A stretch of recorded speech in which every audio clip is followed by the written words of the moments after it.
Do you love your wife? Yes. Prove it. Like, what's the metric? Give me the number that helps me know, right? Because when you met her, you didn't love her. Now you love her, right? Tell me the day the love happened. It's an impossible question. But it's not that it doesn't exist, it's that it's much easier to prove over time, right? Leadership is the same thing. It's about transition. So if you were to go to the gym, it's like exercise, right? If you go to the gym and you work out and you come back and you look in the mirror, you will see nothing. And if you go to the gym the next day and you come back and you look in the mirror, you will see nothing, right? So clearly there's no results, can't be measured, it must not be effective. So we quit, right?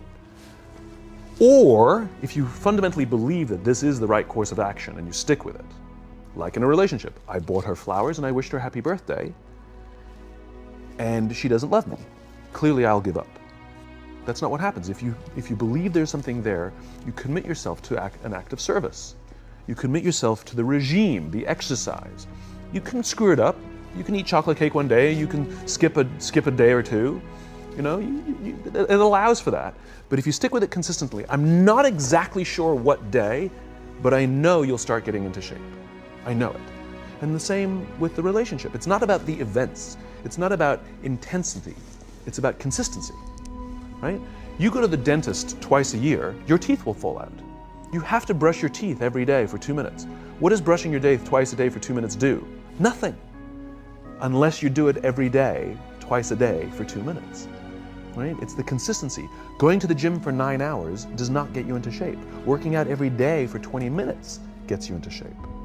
So the problem is we treat leadership with intensity. We have a 2-day offsite, we invite a bunch of speakers, we give everybody a certificate. You're a leader, right? Those things are like going to the dentist. They're very important, they're good for reminding us or getting us back on track, learning new lessons, but it's the daily practice of all the monotonous, little, boring things like brushing your teeth that matter the most. She didn't fall in love with you because you remembered her birthday and bought her flowers on Valentine's Day. She fell in love with you because when you woke up in the morning, you said good morning to her before you checked your phone. She fell in love with you because when you went to the fridge to get yourself a drink, you got her one without even asking. She fell in love with you because when you had an amazing day at work and she came home and she had a terrible day at work, you didn't say, yeah, but let me tell you about my day. You sat and listened to her awful day and you didn't say a thing about your amazing day. This is why she fell in love with you. I can't tell you exactly what day, and it was no particular thing you did. It was the accumulation of all of those little things that she woke up one day and as if she pressed a button, she goes, I love him, right? Leadership is exactly the same. There's no event. There's no thing I can tell you you have to do that your people will trust you. It just doesn't work that way. It's an accumulation of lots and lots of little things that anyone by themselves is innocuous and useless. Literally, pointless by themselves. People will look at little things that are good leadership practices and say, that won't work, and you're absolutely right. But if you do it consistently, and you do it in combination with lots of other little things, like saying good morning to someone, that looking them in the eye. My friend George, who's a 3-star general in the Marine Corps, he says his test for leadership, and I love this, he goes, his test for a good leader is if you ask somebody how their day is going, you actually care about the answer.